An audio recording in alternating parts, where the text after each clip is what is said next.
Jasmine Taylor stood frozen as airport security dragged her 65-year-old mother across the private terminal floor. Blood trickled from her mother's lip. $20 million in contracts, her company's future, and her mother's dignity, all vanishing in seconds. The jet's white pilot smirked, whispering, "Know your place." Before I dive into this shocking story, let me know where you're watching from in the comments. This incredible tale of injustice and ultimate triumph deserves your full attention, so hit that like button and subscribe to stay updated on stories that expose the ugly truth about discrimination in America's corporate world. Now, let's rewind to see how this successful black CEO's life turned upside down in a matter of minutes. Jasmine Taylor never expected to end her Tuesday being forcibly removed from a private jet she paid $35,000 to charter. At 38, she had built Cybervision Solutions from her Atlanta apartment into a tech powerhouse valued at $85 million. Today was meant to be a celebration, not a nightmare. "Mom, I have a surprise for you," Jasmine had told Dorothy that morning, her eyes twinkling with excitement. She had been planning this moment for weeks, her mother's first-ever private jet experience. Dorothy Taylor had spent 30 years cleaning wealthy people's homes in Atlanta's affluent neighborhoods.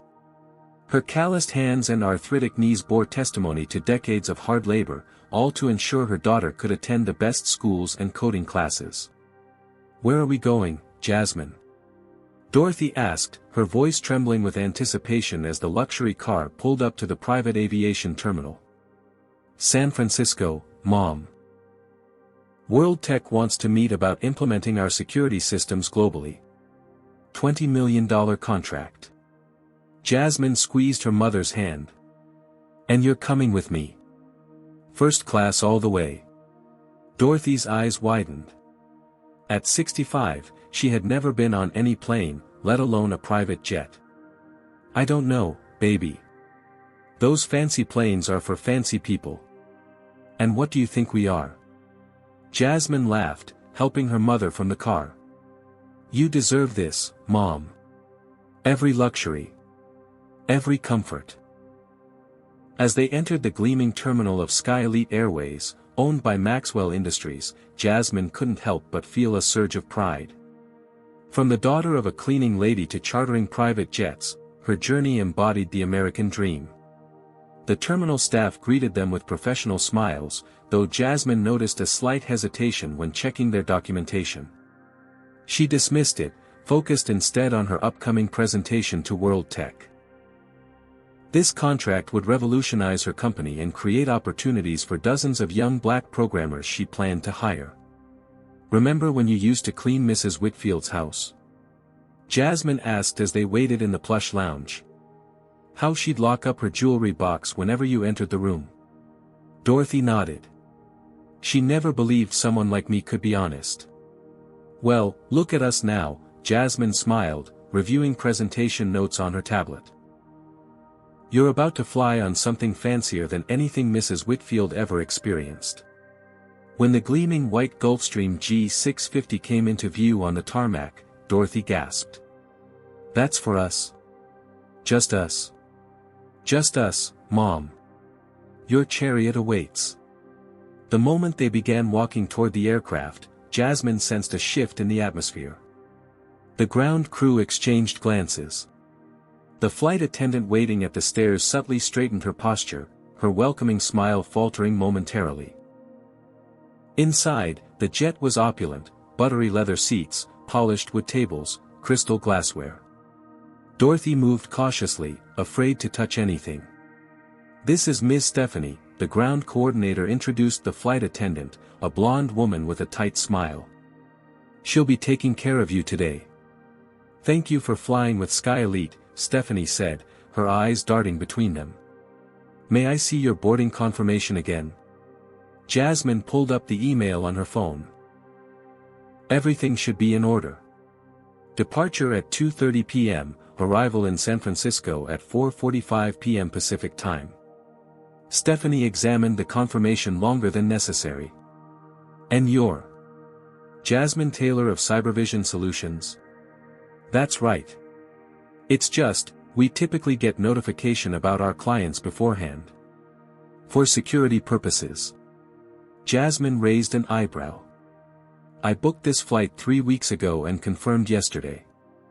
Is there a problem? No, no problem, Stephanie replied, though her tone suggested otherwise. Please make yourselves comfortable while I check with the pilot. As Dorothy settled carefully into a seat, marveling at its softness, Jasmine arranged her presentation materials on the table. She needed to perfect her pitch, $20 million depended on it. Baby, are you sure we belong here? Dorothy whispered, noticing Stephanie's continued glances. We paid for it, Mom. We belong anywhere we choose to be. But as the minutes ticked by, Jasmine couldn't shake the feeling that something was wrong. Very wrong. 30 minutes after boarding, they still hadn't taken off. Through the cabin door, Jasmine could hear hushed, urgent conversation. Stephanie had disappeared after her third verification check of their documentation. Is everything all right? Jasmine finally called out, professional patience wearing thin. We're on a tight schedule for a meeting in San Francisco. The hushed voices stopped. Footsteps approached. The man who entered wore the crisp white uniform of a SkyElite captain, gold stripes gleaming on his shoulders. Tall, with silver-streaked hair and cold blue eyes, he surveyed them with thinly veiled disdain. Ms. Taylor? I'm Captain Cameron Walsh. His gaze swept over her, then Dorothy, then back to her. No smile. No pleasantries. There seems to be some confusion about today's flight. There's no confusion, Captain Walsh. I booked and paid for this charter 3 weeks ago. Here's the confirmation. Jasmine held up her phone again. We need to depart immediately to make our meeting. Walsh barely glanced at the screen. Yes, well, there are certain protocols we follow for our regular clients. Just to ensure everyone's comfort and safety. The emphasis on regular clients wasn't subtle. Jasmine had heard similar coded language throughout her career. We are clients, regular or otherwise. I paid $35,000 for this flight. Walsh's jaw tightened. Ms. Taylor, SkyElite Airways maintains certain standards for our clientele. Mr. Maxwell is very particular about who represents our brand. Represents your brand? Jasmine's voice remained measured despite the growing knot in her stomach. I'm not representing anything. I'm a paying customer. The plane suddenly jerked forward as ground crews positioned it for takeoff. The unexpected movement caused Dorothy, who was attempting to adjust her seat, to spill water from her cup onto the cream leather. Oh my goodness! Dorothy exclaimed, mortified. She grabbed a napkin and began dabbing at the small puddle. Stephanie appeared instantly, as if she'd been waiting for an incident. Please don't do that. You'll damage the leather. She snatched the napkin from Dorothy's hands. It's just water, Jasmine interjected, noting her mother's embarrassment. And it was an accident because of the plane's movement. This interior is custom-designed Italian leather worth more than most cars, Walsh stated coldly. We can't have it damaged by careless passengers. Jasmine felt her professional composure starting to crack. Captain Walsh, my mother is 65 years old with arthritis. The water spilled when your ground crew moved the plane without warning. Now, can we please depart? I have an important meeting in San Francisco. Walsh exchanged glances with Stephanie. I'm afraid we'll need to address this situation before departure. These seats cost $12,000 each to reupholster. It's water, Jasmine repeated, disbelief coloring her voice. It will dry without damage. I've spilled water on leather car seats many times. Perhaps in the vehicles you're accustomed to, Walsh replied. But this aircraft serves clients like Bradford Maxwell himself. We maintain different standards. The implication hung heavy in the air. Dorothy looked down at her hands, a gesture Jasmine recognized from childhood, her mother's way of making herself invisible when wealthy employers became displeased. Captain Walsh, Jasmine said, standing to her full height, I understand your concern for the aircraft. If there's any damage, which there won't be from water, I'll gladly cover repair costs. But we need to depart now. I have millions of dollars on the line for this meeting. Walsh's expression hardened. Ms. Taylor, I don't think you understand how things work here. I'm the captain. I determine if and when this aircraft is safe and appropriate for departure. Safe and appropriate? Because of water. Jasmine felt control of the situation slipping away. She pulled out her phone. I'm calling SkyElite customer service. The representative who answered was apologetic but unhelpful. I'm sorry, Ms. Taylor, but Captain Walsh has full authority over his aircraft. If he feels there's an issue with passenger conduct or aircraft condition, his decision is final. As she ended the call, Jasmine noticed the plane turning. A glance out the window confirmed they weren't heading toward the runway, but back toward the terminal. What's happening? Why are we turning around? She demanded. I've decided to terminate this charter, Walsh announced. We'll be stopping at Millfield Regional Airport to deplane you and your mother. Terminate? Millfield? That's 100 miles from anywhere. Jasmine protested, stunned by the escalating situation. This is completely unwarranted. What's unwarranted is your attitude, Ms. Taylor. Perhaps SkyElite isn't the right fit for passengers of your background. The mask had slipped. This wasn't about spilled water. It never had been. Jasmine activated her phone's recording function, placing it casually on the table. Captain Walsh, are you diverting this flight because my mother and I are black? Walsh's face flushed red. I'm diverting because you've damaged property and become confrontational. Race has nothing to do with it. We haven't damaged anything, and I've been nothing but professional. I'd like to speak to Mr. Maxwell directly. Mr. Maxwell doesn't speak with disruptive passengers. Now, I suggest you prepare for landing. Security will meet us at Millfield. Security? For what? Jasmine looked at her frightened mother and knew this was spiraling into something dangerous. She needed to de-escalate for Dorothy's sake. Mom, it's okay. We'll sort this out. She turned back to Walsh. Captain, this is completely unnecessary. Let's discuss this reasonably. But Walsh had already disappeared into the cockpit, locking the door behind him. Stephanie stood guard, arms crossed, watching them like potential thieves. Dorothy's breathing had become labored, her arthritis pain flaring under stress. Jasmine, what's happening? Why are they doing this? Jasmine took her mother's hands. Because they can, Mom. Because they think they can.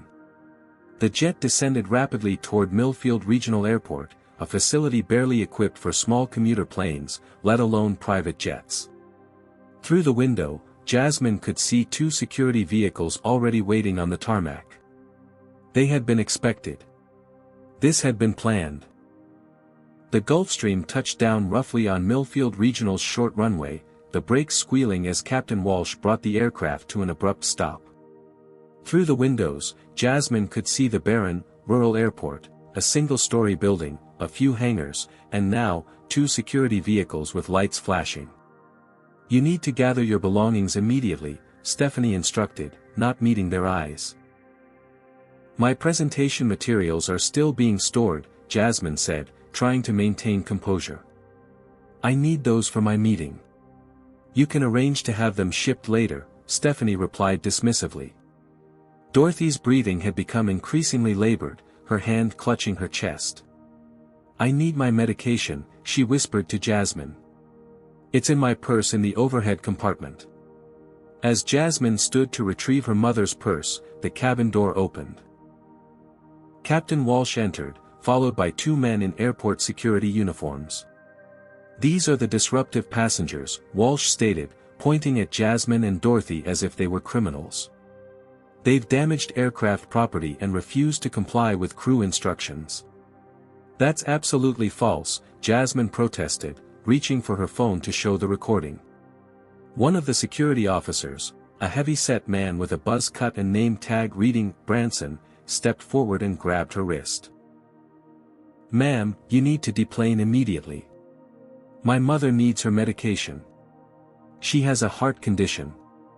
Jasmine tried to pull away. "And I've paid for this flight. You have no right to remove us." The second officer, younger and visibly uncomfortable, moved toward Dorothy. "Ma'am, you need to come with us." Dorothy struggled to stand, her arthritic knees buckling. "Please, young man, I just need my medicine first. Now." Walsh barked, causing the younger officer to grab Dorothy's arm. "Don't touch her." Jasmine broke free from Branson's grip and moved to protect her mother. She's 65 years old with medical conditions. What happened next occurred with devastating speed. Branson seized Jasmine from behind while the younger officer pulled Dorothy toward the door. Dorothy cried out in pain as her arthritic shoulder was wrenched. "Stop it. You're hurting her." Jasmine fought against Branson's hold. "She needs her medication." Dorothy's breathing became more erratic, her face contorted in pain. "Jasmine," she gasped, reaching out. Jasmine managed to break free, lunging toward her mother just as Dorothy's knees gave way. The younger officer, unprepared for the sudden weight, lost his grip. Dorothy fell forward, her face striking the metal doorframe of the cabin. Blood immediately trickled from her split lip. She crumpled to the floor with a cry that would haunt Jasmine forever. "Mom!" Jasmine dropped to her knees beside Dorothy, whose hand now clutched her hip in agony. "Get them off this aircraft now," Walsh commanded, standing back, making no move to help the injured woman. Branson yanked Jasmine up by her arm. "On your feet. She's injured. She needs medical attention." Jasmine shouted, watching in horror as the younger officer roughly hauled Dorothy to her feet despite her obvious pain. "You should have thought about that before causing trouble," Walsh said coldly. They were forced down the aircraft stairs, Dorothy whimpering with each step as the pain in her hip intensified. On the tarmac, Jasmine tried once more to reason with the officers. "I'm Jasmine Taylor, CEO of Cybervision Solutions. This is my mother who needs immediate medical care. What's happening is illegal and discriminatory." Branson's grip tightened painfully. "Save it for someone who cares, lady." They were marched across the hot tarmac toward the terminal building, Dorothy struggling to walk, blood still dripping from her lip. Halfway there, Jasmine realized with horror that her phone, laptop, and presentation materials, everything she needed for her $20 million meeting, remained on the plane. "My belongings. All my work is still on board." "Should have thought about that earlier," Branson smirked. From behind them came the sound of the Gulfstream's engines restarting. Jasmine turned to see the luxury jet preparing to depart, with all her professional materials still inside. "No. You can't leave with my property," she shouted uselessly as the jet began taxiing. At the doorway to the terminal, Walsh appeared at the top of the aircraft stairs for a final moment. Even from a distance, Jasmine could see his satisfied smirk as he looked down at them being dragged across the tarmac. Inside the dismal terminal building, little more than a waiting room with plastic chairs and a vending machine, the officers finally released them. Dorothy collapsed into a chair, trembling, her lips swollen and blood staining her silk blouse. The hip she'd fallen on was already showing signs of bruising through her torn pantyhose. "You can call someone to pick you up," the younger officer said, showing a glimmer of humanity. "There's a phone at the counter." "Millfield is 100 miles from Atlanta," Jasmine said, fighting back tears of rage and frustration. "And I need medical attention for my mother immediately." "Not our problem," Branson replied, already turning to leave. "Airport closes at 6. You need to be gone by then." As the security officers walked away, Jasmine knelt beside her mother, gently examining her injuries. Dorothy's lip was still bleeding, and she couldn't put weight on her right hip. "I'm so sorry, Mom," Jasmine whispered, her voice breaking. "I'm so sorry I put you through this." Dorothy, despite her pain, reached out to touch her daughter's cheek. "Not your fault, baby. Not your fault, they haven't learned people are just people." Jasmine helped her mother to the restroom to clean the blood from her face. In the harsh fluorescent light, Dorothy looked pale and shaken, suddenly every one of her 65 years visible in her face. Using the terminal's outdated payphone, Jasmine called her executive assistant, Aisha. "Aisha, we have an emergency. I need you to send whatever transportation you can find to Millfield Regional Airport immediately. Mom's been hurt. And call World Tech, tell them I've been unavoidably detained but am still committed to our meeting." "What happened? Are you okay?" Aisha's voice crackled through the poor connection. "No," Jasmine answered honestly. "We're not okay. But we will be." As she hung up, Jasmine noticed her hands were shaking. $20 million in contracts likely lost. Her mother injured. Their dignity stripped away in minutes. All because they were black women who dared to fly on a luxury private jet.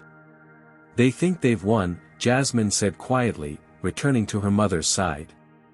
"But they have no idea who they're dealing with." Through the terminal window, she watched the SkyElite Gulfstream take off, carrying her professional future away into the clouds. But instead of defeat, Jasmine felt something crystallize within her, a cold, clear determination. "This isn't over," she promised her mother. "Not by a long shot." The fluorescent lights of Millfield Medical Clinic buzzed overhead as a young doctor gently examined Dorothy's injuries.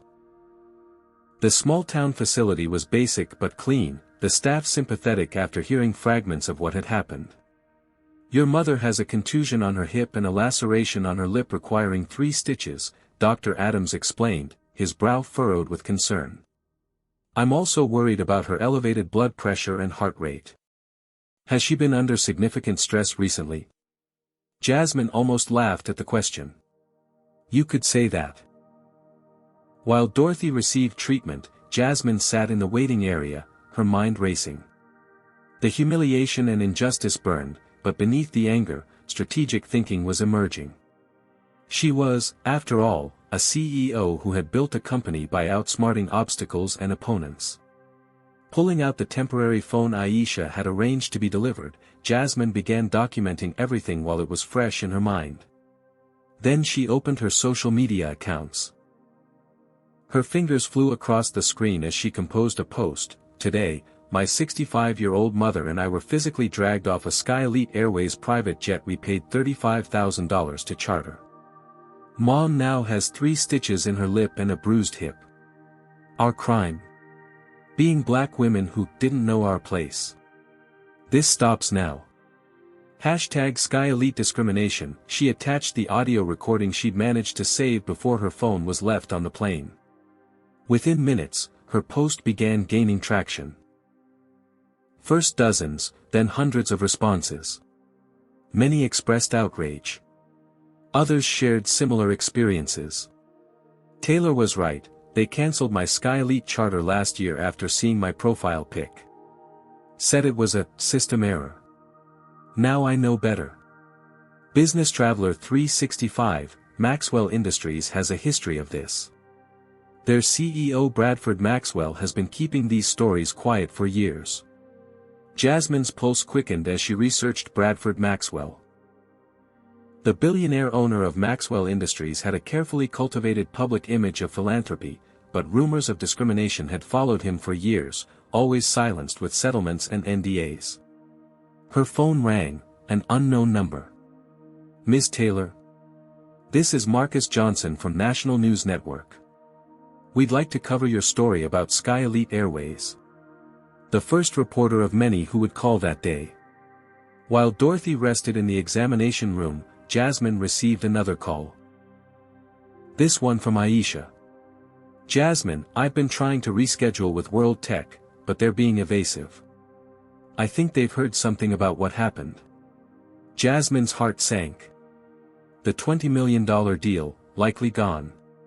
SkyElite had accomplished exactly what they'd intended. Keep trying, Aisha. And I need you to do something else. Contact every former SkyElite employee you can find. Someone must know if this is a pattern. By evening, as Jasmine and Dorothy settled into a hotel room arranged by her company, SkyElite issued their first statement: SkyElite Airways maintains the highest standards of service and safety. Today's incident involved disruptive passengers who damaged aircraft property and became confrontational when addressed by crew. We stand by our captain's decision to protect our aircraft and ensure the comfort of future passengers. Jasmine's blood boiled at the blatant lies. But she wasn't without resources. A call to the Millfield airport manager had secured copies of the security footage that clearly showed Dorothy's fall and their forcible removal. She posted it immediately. The internet exploded. As Dorothy slept fitfully in the hotel bed, medication dulling her pain, Jasmine worked through the night. Every discriminatory SkyElite incident she could find. Every rumor about Bradford Maxwell's attitudes toward minorities. Every connection between Maxwell Industries and similar cases. Around midnight, Dorothy awoke with a soft cry. "Mom. Are you okay? Do you need more pain medication?" Jasmine rushed to her side. Dorothy's eyes were wet with tears. "I never wanted this for you, baby." "Wanted what?" "This fight." Dorothy gestured weakly at the laptop, the notes, the phone constantly lighting up with notifications. "I cleaned houses for 30 years, biting my tongue when they followed me around like I might steal something. Smiling when they spoke to me like I was stupid. I did it so you wouldn't have to fight these battles." Jasmine took her mother's hand. "You did it so I could be strong enough to fight them and win." As dawn broke, Jasmine received two significant messages almost simultaneously. The first was from Bradford Maxwell's office. A terse statement supporting Captain Walsh's decision and suggesting Jasmine's accusations were defamatory and without merit. The second was from Sandra Martinez, CEO of World Tech. "Ms. Taylor, I've been following the developing situation. Rather than canceling our meeting, I'd like to reschedule at your convenience. What happened to you and your mother deserves serious attention. Perhaps our companies can find a way forward that addresses both our business needs and the larger issues at play." A spark of hope. And leverage. By morning, a former SkyElite employee had reached out confidentially. "I worked in their private client services department for 3 years. There was an unwritten policy about profile matching, ensuring passengers matched the brand image.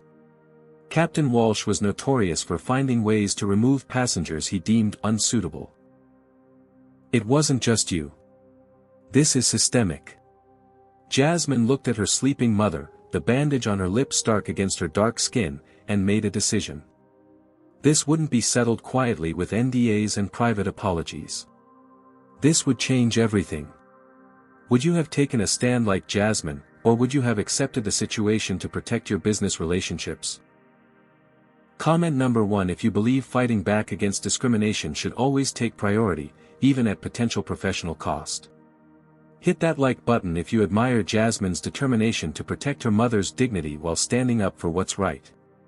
Subscribe to hear more stories about people who refuse to accept injustice. Now, as corporate pressure begins mounting against Jasmine, will her company survive the battle she's chosen to fight? What powerful enemies might she make by challenging Maxwell Industries? Let's find out. 3 days after the incident, SkyElite Airways launched their counterattack. Full-page advertisements appeared in major newspapers with the headline, "Standards Matter." The implied message was clear: their service was exclusive for a reason.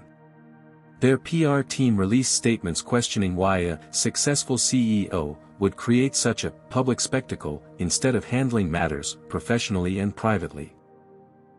Business publications ran stories with unnamed sources claiming Jasmine had a history of playing the race card when faced with business setbacks. None of it was true, but truth wasn't the point. The point was to make Jasmine look like an opportunist, a troublemaker, someone using racial grievances for personal gain. Bradford Maxwell himself remained above the fray, letting his corporate machinery do the work.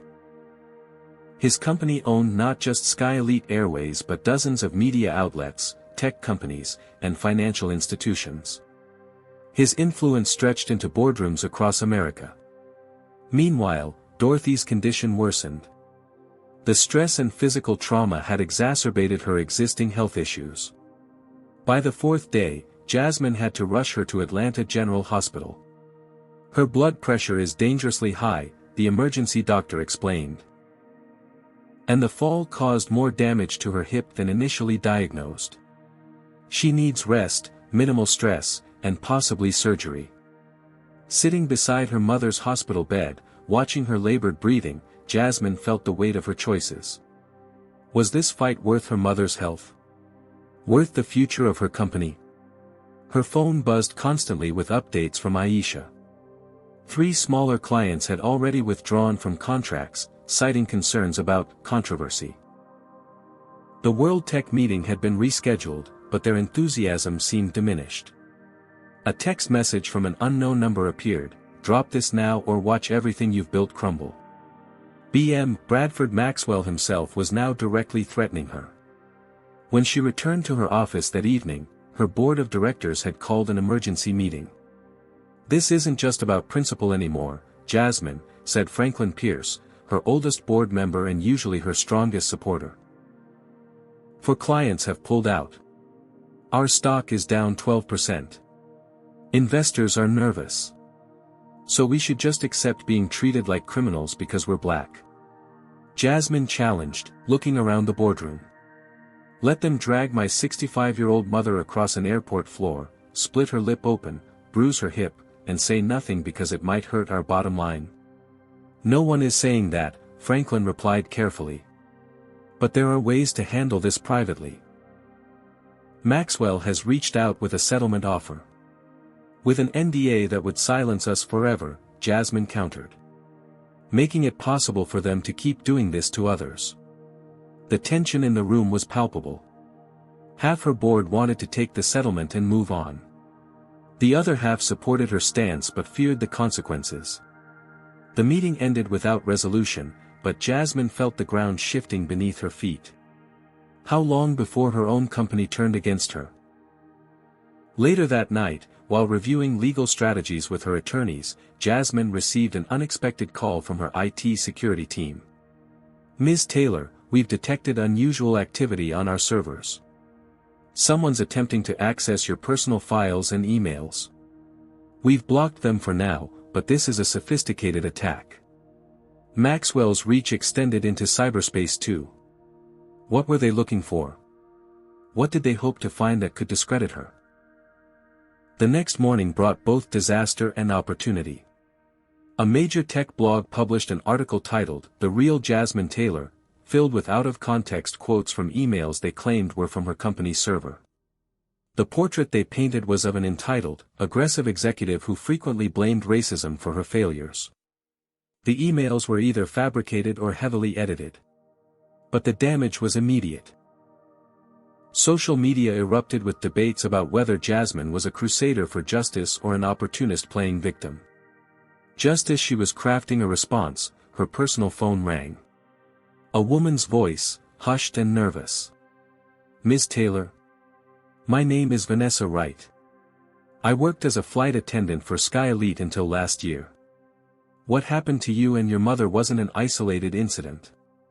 There are at least a dozen of us who witnessed similar situations. We were instructed to create conditions that would justify removing certain passengers, spilled drinks, alleged rule violations, anything to create a pretext. Are you willing to go on record about this?" Jasmine asked, hope rising. "I signed an NDA when I left," Vanessa hesitated. "But after seeing what they did to your mother, yes. I'll speak out. And I think others will too." By afternoon, Jasmine had statements from 3 former SkyElite employees describing a pattern of discrimination. One had even saved internal training materials referencing passenger profile management with thinly veiled racial coding. The tide began to turn. Other business leaders, particularly black executives, began speaking out in support. Competing airlines distanced themselves from SkyElite's practices. A hashtag was trending, #BoycottSkyElite.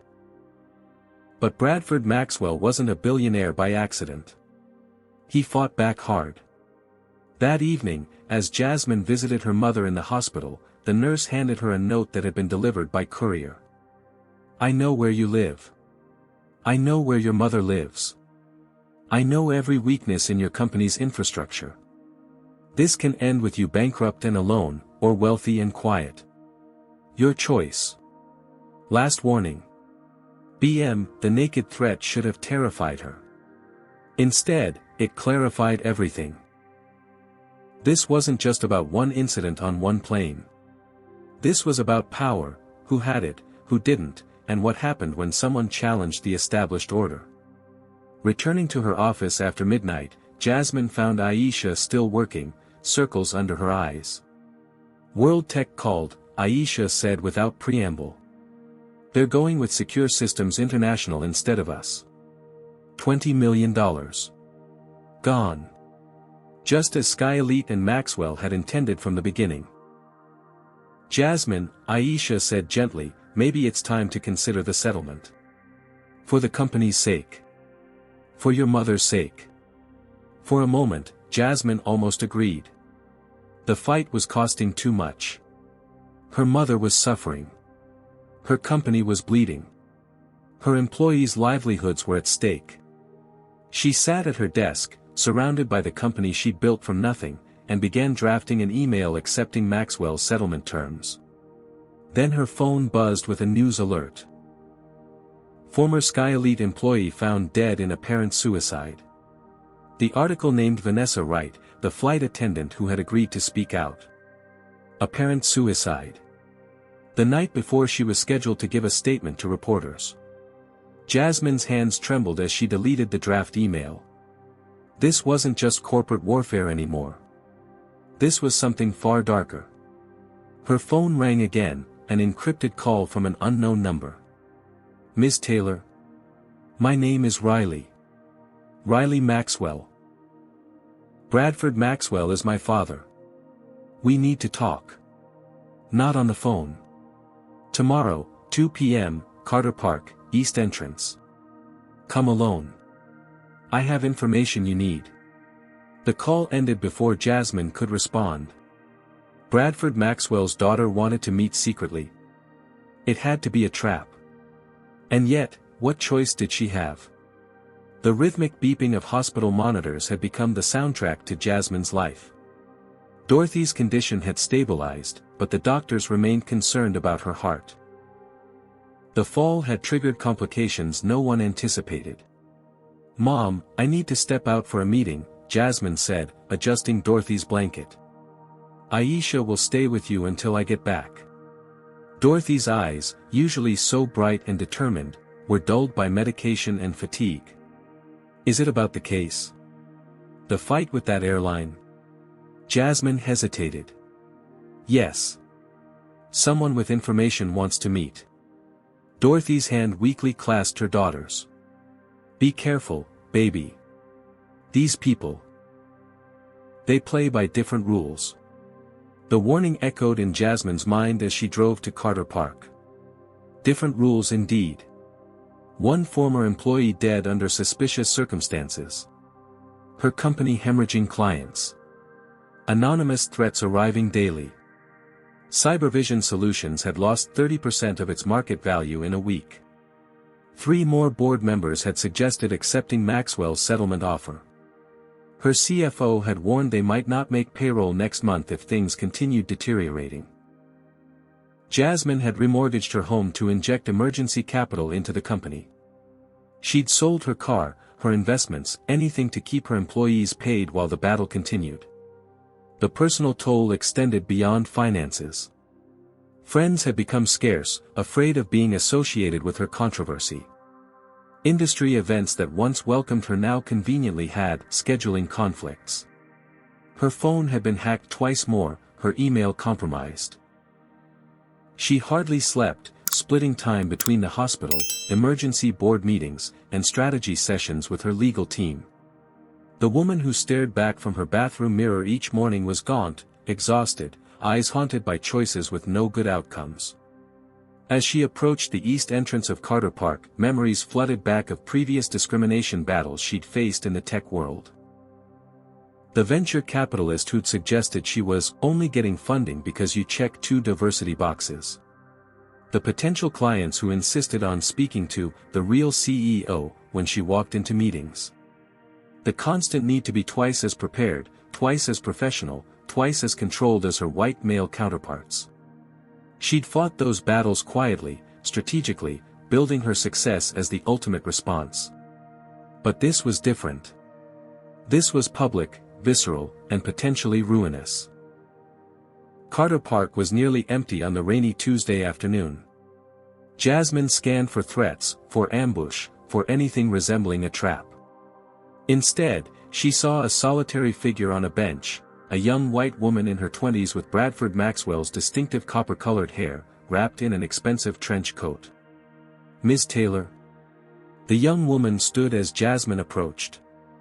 "Thank you for coming. I'm Riley Maxwell." "Why am I here, Ms. Maxwell?" "If your father sent you." "My father doesn't know I'm here," Riley interrupted, glancing nervously around the park. "If he did, I'd likely share Vanessa Wright's fate." The statement hung in the rain-heavy air between them. "You believe Vanessa Wright was murdered," Jasmine said. "Not a question." Riley nodded. "I know she was. Just like I know what happened to you and your mother wasn't an isolated incident. Just like I know my father has been covering up discrimination cases for decades." "Why would you betray your family this way?" Jasmine asked, suspicious of a potential setup. Riley's laugh was bitter. "Family? Bradford Maxwell doesn't have family. He has possessions, assets, and obstacles. I became an obstacle when I started asking questions about company practices 3 years ago." She pulled out a waterproof envelope and handed it to Jasmine. "This is access information to a secured server. It contains documentation of at least 37 cases of racial discrimination by SkyElite Airways alone. Cases my father personally directed to be handled, meaning buried with money and threats. Why give this to me?" "Because Vanessa was my friend," Riley said simply. "Because your mother reminds me of my grandmother, who my father also destroyed. Because someone needs to stop him, and you're the first person who's refused to be silenced." As Jasmine took the envelope, Riley added, "There's something else you should know. SkyElite specifically targets successful minorities for harassment." "What? Why?" "My father believes luxury services should remain exclusive. When black success becomes too visible, it dilutes the brand experience for his preferred clientele." That's a direct quote from a board meeting I attended. Jasmine felt physically ill. "So my charter was flagged from the beginning? The moment your name entered their system?" Captain Walsh was chosen specifically because of his reliability in these situations. As Riley turned to leave, she paused. "They'll come after you harder now. If you use this information, they'll try to destroy everything you care about. Are you prepared for that?" Jasmine thought of her mother in the hospital bed. Her struggling company. The employees depending on her. "I have to be," she answered. When Jasmine returned to the hospital, she found Dorothy awake and more alert. Beside her bed sat an unexpected visitor, Sandra Martinez, CEO of World Tech. "Ms. Martinez? I thought our companies were no longer doing business together." Sandra stood, extending her hand. "That's what Bradford Maxwell wanted you to believe. His reach into my company isn't as strong as he thinks." Dorothy smiled weakly. "This nice lady has been telling me about when she started her company. Sounds a lot like your stories, baby." Sandra nodded. 20 years ago, I was removed from a corporate event because security didn't believe a Mexican woman could be a tech executive. Different details, same story. She turned to face Jasmine directly. I came here to tell you personally that World Tech is not only reinstating our contract discussions but increasing the scope. 25 million, not 20. And we want to announce it publicly, with specific mention of why we chose Cybervision Solutions. For the first time in days, hope flickered in Jasmine's chest. That would make quite a statement. Exactly the statement that needs making, Sandra replied. I stayed silent 20 years ago. Took the settlement. Signed the NDA. And they kept doing it to others. No more. After Sandra left, Jasmine sat beside her mother's bed, processing everything. The server access from Riley. The renewed World Tech contract. The mounting evidence against Maxwell Industries. Dorothy reached for her daughter's hand. I heard about your company troubles. Your friend Aisha thinks you should settle. Aisha is trying to protect the company. And you. And who's protecting you, baby?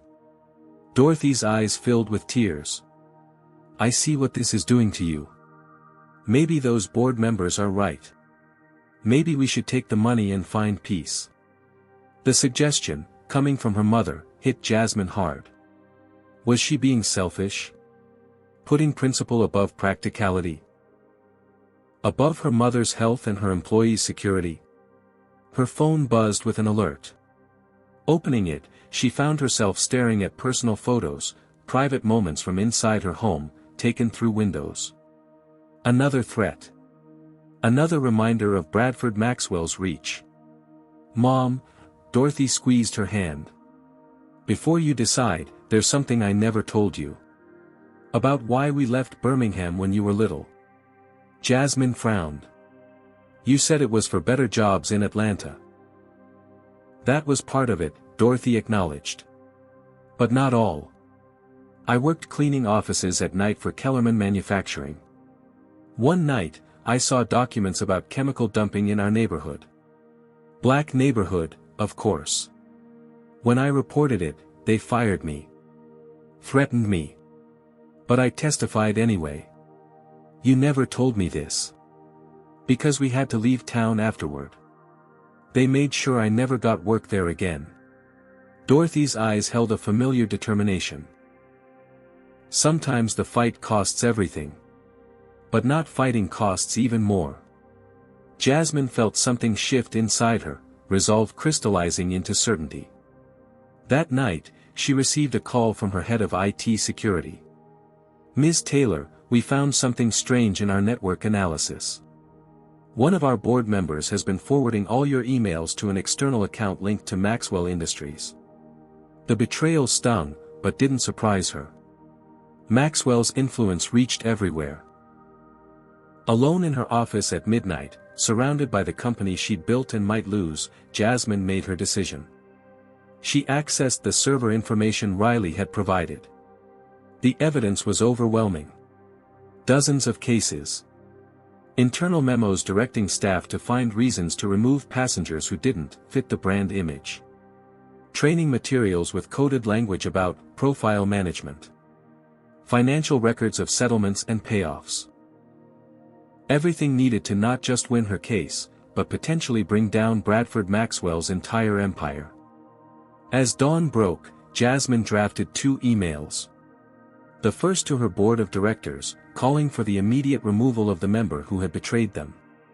The second to her legal team, with the server access information and one simple instruction: no settlement. Full disclosure. Whatever it costs. The emergency shareholder meeting at Maxwell Industries headquarters buzzed with tension. Bradford Maxwell sat at the head of the polished boardroom table, uncharacteristically disheveled, his copper hair in disarray. Before him lay the morning's financial reports: SkyElite Airways stock down 40%, Maxwell Industries losing billions in market value as the scandal expanded. How did she get these documents? He demanded of his legal team. These were on secure servers.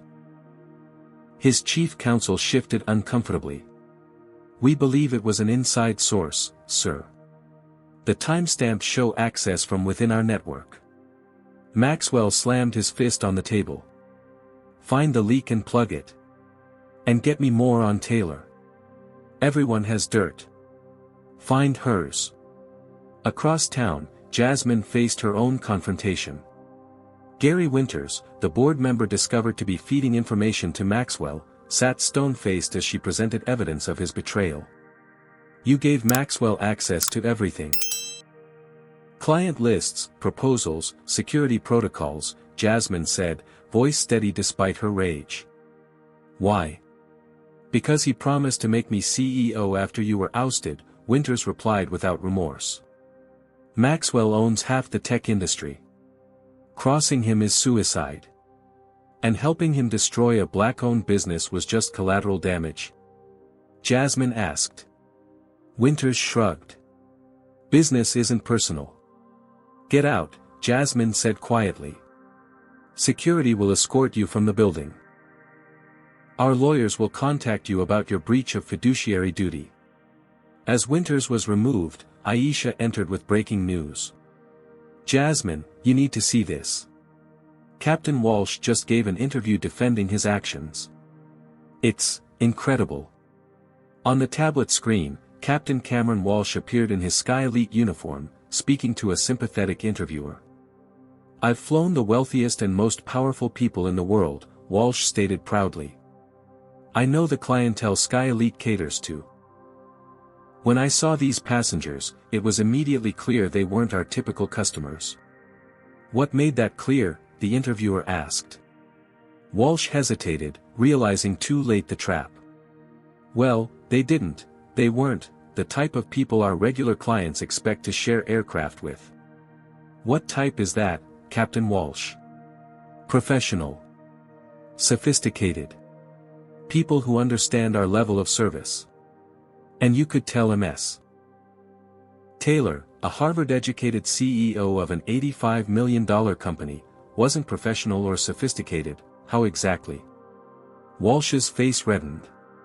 Look, some people just don't belong in certain environments, no matter what credentials they claim to have. The interviewer pressed, is it possible your assessment had more to do with Ms. Taylor's race than her behavior? This isn't about race. Walsh snapped. It's about standards. About protecting our brand from people who don't naturally fit into that world. The interview cut off, but the damage was done. Walsh had just confirmed every accusation of racial bias on national television. He just sank their entire defense, Aisha whispered. Jasmine's phone rang, her lawyer. Turn on CNB News right now. The business network was running breaking news. Maxwell Industries whistleblower reveals systematic discrimination. The whistleblower was Riley Maxwell herself, standing before cameras with documents in hand. My father has orchestrated discrimination across his companies for decades, she stated, voice unwavering. I'm providing evidence of racial profiling directives, specifically targeting successful minorities who attempt to access luxury services within Maxwell Holdings. Bradford Maxwell's face appeared in a split screen, his shock evident as he watched his daughter's betrayal in real time. Within hours, Maxwell Industries' stock plummeted further. SkyElite partners began publicly severing ties. The Justice Department announced a preliminary investigation into discriminatory practices. By evening, Jasmine received a call from her hospital. Dorothy had taken a turn for the better, her vital signs stabilizing. When Jasmine arrived, she found her mother sitting up, watching the news coverage with satisfaction. You did it, baby, Dorothy said proudly. You stood your ground. We did it, Jasmine corrected, squeezing her mother's hand. Her phone buzzed with a message from an unknown number, Maxwell board meeting tomorrow 9 a.m. They're voting whether to remove him as CEO. Thought you should know. Riley, the next morning, while Dorothy underwent final tests before potential discharge, Jasmine received another unexpected visitor in the hospital waiting room, Sandra Martinez of World Tech, accompanied by CEOs from 4 other major tech companies. We've been talking, Sandra began without preamble. What Maxwell did to you isn't unique. He's done similar things to competitors, Critics, anyone who challenged his vision of who belongs where. A distinguished older man stepped forward. James Wilson, CEO of Global Communications. We've formed a consortium to acquire Maxwell Industries if Bradford is removed as CEO. We want you on board, Ms. Taylor. Your company's security expertise, combined with your personal experience, makes you invaluable. Jasmine was stunned. You want me to help take over Maxwell Industries? We want you to help transform it, Sandra corrected. Starting with SkyElite Airways. Imagine turning a symbol of discrimination into a model of inclusion. The opportunity was breathtaking in its scope, not just personal vindication, but systemic change from within. Before Jasmine could respond, breaking news alerts lit up everyone's phones. Bradford Maxwell removed as CEO by board vote. The hospital waiting room erupted in quiet celebration. Sandra squeezed Jasmine's shoulder. First domino. Now the real work begins.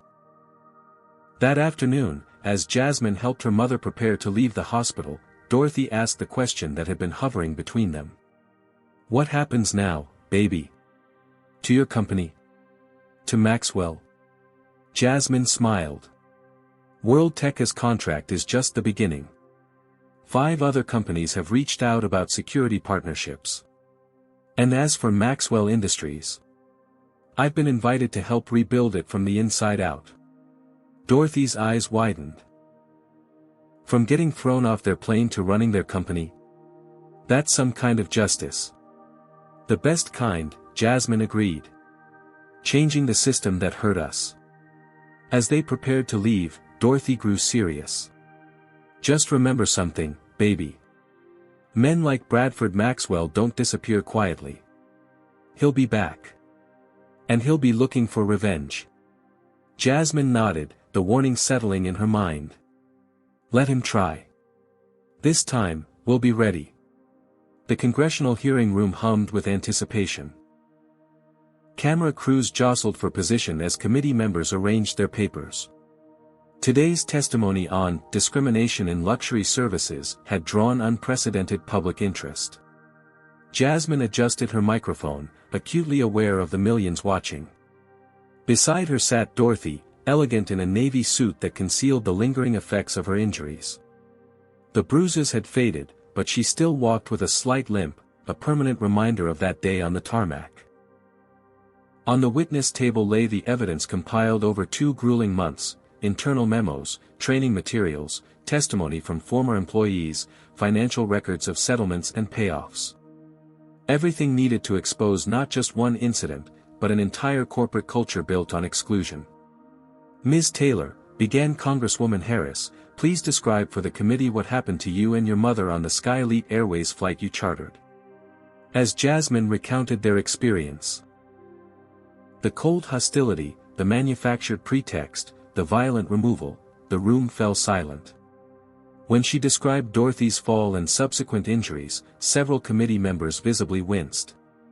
And you believe this treatment was based on your race? Congressman Reynolds asked. I don't just believe it, Jasmine replied calmly. The evidence proves it was company policy. She presented the documents Riley Maxwell had provided. Directives to identify profile mismatches, with coded language for targeting successful minorities. Training materials instructing staff how to create pretexts for removing unsuitable passengers. Performance evaluations praising employees who maintained brand exclusivity. This wasn't one rogue pilot or flight attendant, Jasmine explained. This was systematic discrimination embedded in corporate practice. Bradford Maxwell, seated in the back row, glared as his carefully constructed empire was exposed. Though removed as CEO, he remained the largest shareholder and was fighting to regain control. His daughter Riley sat deliberately on the opposite side of the room, her testimony scheduled for later that day. During a brief recess, Jasmine received an urgent text from Aisha, World Tech contract finalized. $25 million. Press release going out now, specifically mentioning why they chose us over competitors. A strategic move by Sandra Martinez, public support precisely when Maxwell would be watching the hearings, seething. When proceedings resumed, Dorothy took the stand. Though her voice occasionally wavered, her dignity remained unshakable as she described a lifetime of similar indignities, smaller, less dramatic, but cut from the same cloth of discrimination. "I cleaned houses for 30 years, she told the hushed committee. I've been followed through rooms like a criminal, spoken to like a child, denied service, seated by kitchens in restaurants. I accepted it silently because fighting meant not working, and not working meant my daughter wouldn't eat." She straightened in her chair, eyes finding Bradford Maxwell in the audience. "But I never taught my daughter to stay silent. I taught her to excel. And when she did, when she achieved everything America promises is possible, she was still dragged off a plane for being black in a space someone decided wasn't meant for her." By afternoon, the hearing had become a national sensation. Hashtags trended. News channels ran continuous coverage. Former SkyElite passengers came forward with similar stories. Maxwell Industries investors demanded answers. During her testimony, Riley Maxwell provided the final devastating evidence. Recordings of her father explicitly directing executives to maintain client exclusivity by discouraging certain elements from accessing their luxury services. "My father believes some people belong in first class and others don't," Riley stated bluntly. "And he decides who belongs based on what they look like, not who they are." Bradford Maxwell stormed out of the hearing, pursued by reporters shouting questions he refused to answer. That evening, as Jasmine and Dorothy watched news coverage in their hotel room, developments unfolded with breathtaking speed. The Justice Department announced a formal investigation into Maxwell Industries for civil rights violations. For more SkyElite executives resigned, distancing themselves from the scandal. Captain Walsh was fired, giving interviews blaming corporate culture for his actions. Competing airlines announced new diversity initiatives and anti-discrimination training. The consortium led by Sandra Martinez made a formal offer to acquire controlling interest in Maxwell Industries. Most significantly, World Tech publicly announced their partnership with Cybervision Solutions, a $25 million contract specifically awarded because of Jasmine's demonstrated integrity and courage in confronting systemic discrimination. When Jasmine's phone rang close to midnight, she was surprised to see Bradford Maxwell's number.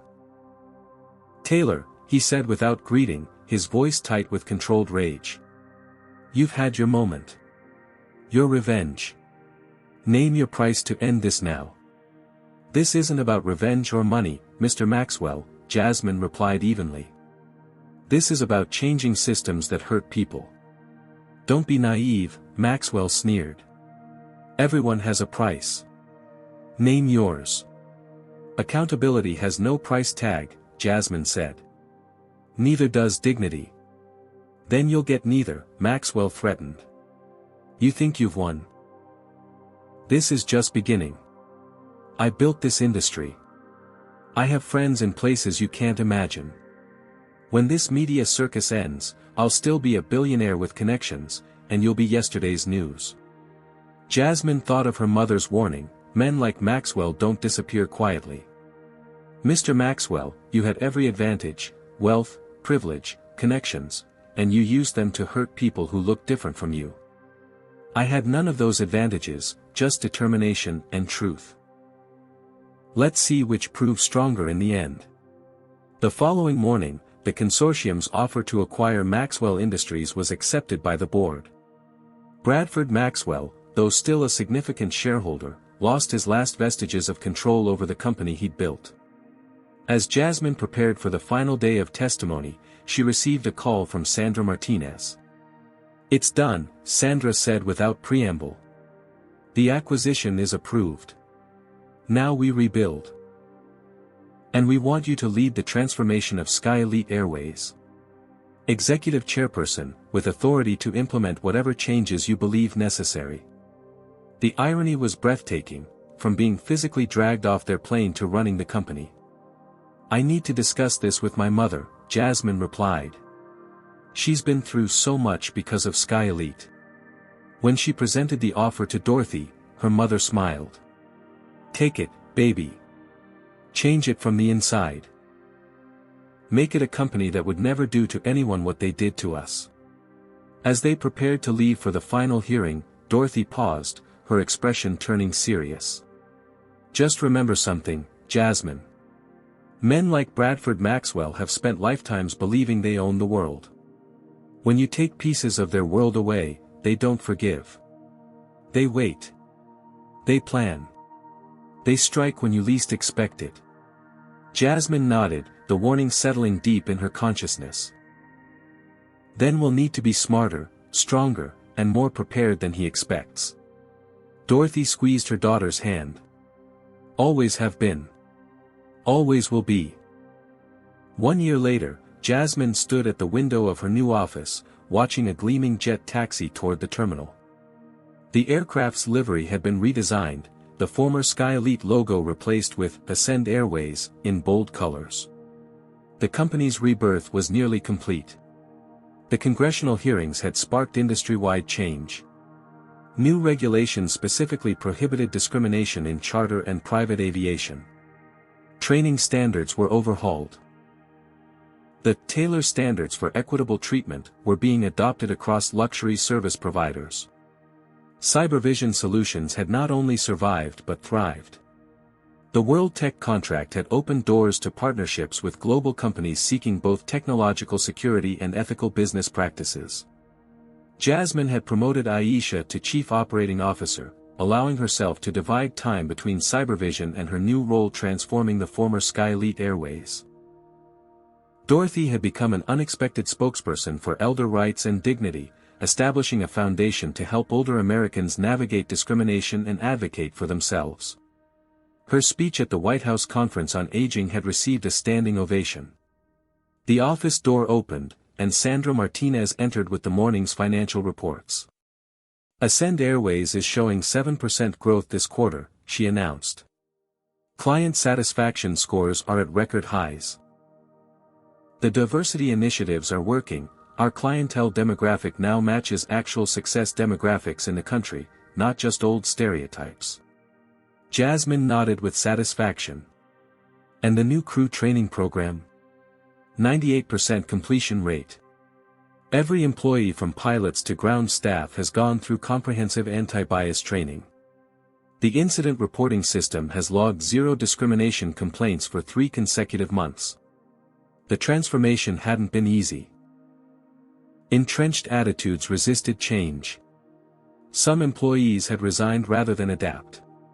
But the company emerging from the ashes of scandal was stronger, more inclusive, and surprisingly more profitable. "Any word on Bradford Maxwell?" Jasmine asked. Sandra's expression tightened. "Still living in Switzerland. Still giving interviews claiming he was the victim of cancel culture. Still threatening lawsuits that never materialize because the evidence against him is too strong." Maxwell had escaped criminal charges through legal maneuvering, but his reputation was irreparably damaged. Former associates distanced themselves. Invitations to elite gatherings dried up. The very exclusivity he had weaponized against others now worked against him. And Captain Walsh? Jasmine rarely spoke his name, but never forgot the man who had orchestrated her mother's humiliation.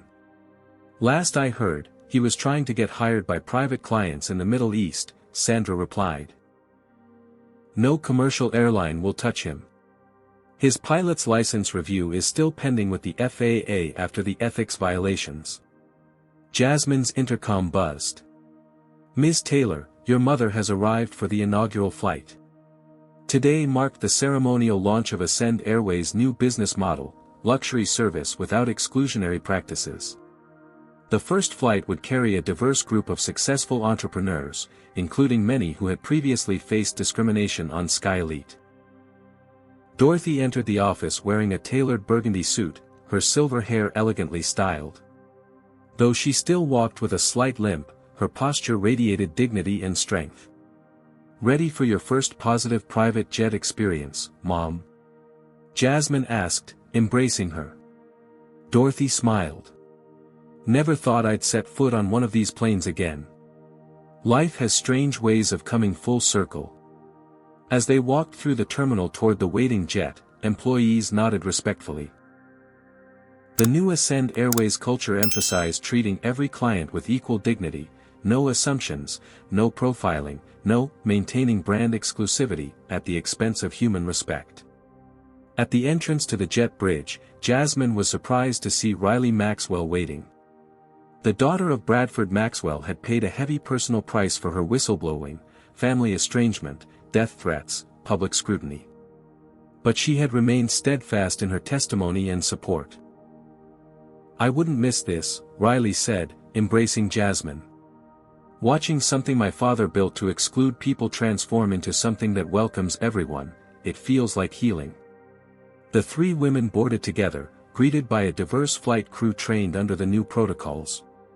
The cabin sparkled with the same luxury as before, but the atmosphere was entirely different, warm, welcoming, genuinely hospitable. As other passengers arrived, tech entrepreneurs, financial leaders, creative directors from various backgrounds, Jasmine observed their ease, their sense of belonging. No suspicious glances. No questioning of credentials. No subtle signals they didn't belong. Once airborne, Jasmine proposed a toast to transformation, of companies, of industries, and of expectations about who belongs where. Glasses clinked as the jet climbed smoothly through clouds. Dorothy gazed out the window, tears glistening in her eyes. "What are you thinking, Mom?" Jasmine asked softly. "About journeys," Dorothy replied. "How far we've come. How far we still have to go." Later that evening, as Jasmine helped her mother from the return flight, her phone buzzed with an alert. A business publication had published a major feature, How Jasmine Taylor Transformed Private Aviation After Discrimination. The article detailed the industry-wide changes sparked by their experience. New regulations.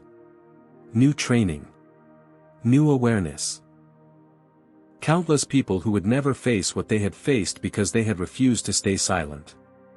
As they walked through the terminal, Jasmine noticed a familiar figure watching from a distance, Bradford Maxwell himself, apparently returned from Switzerland. Their eyes met briefly across the crowded space. His gaze burned with resentment, but Jasmine felt no fear, only resolve. Some battles ended. Others continued. The work of transformation was never truly complete. "Miss Taylor?" A young black girl, perhaps 10 years old, approached tentatively with a magazine in hand. "Would you sign this? I did my school project on you. I want to build companies like you when I grow up." As Jasmine signed the magazine, Dorothy smiled at the girl. "What's your name, sweetheart?" "Zoe," the girl replied. "Well, Zoe," Dorothy said, "remember something important. No one can tell you where you belong. You belong wherever your dreams and hard work take you." Later, in the car ride home, Jasmine reflected on their journey, from humiliation on an airport tarmac to industry-wide transformation. From injury to advocacy. From victimization to leadership. "We changed things, Mom," she said quietly. "Really changed them." Dorothy took her daughter's hand. "That's always been the real dream, baby. Not just surviving the world as it is, but reshaping it into what it should be." As they drove into the sunset, Jasmine thought about the next generation. Girls like Zoe who might never know the barriers her mother had faced, or that she herself had confronted. They would face other challenges, other battles. But perhaps they would stand on slightly higher ground because of the ground gained today. The work continued. The journey evolved. But tonight, they had earned their moment of victory. This powerful story reminds us that systemic change often begins with a single act of courage. Jasmine and Dorothy faced a choice many encounter when confronting discrimination: accept injustice for personal comfort or stand firm despite the cost. Their journey teaches us that true transformation requires sacrifice, strategic thinking, and unwavering resolve. The story also illustrates how discrimination doesn't disappear with success, it simply takes different forms.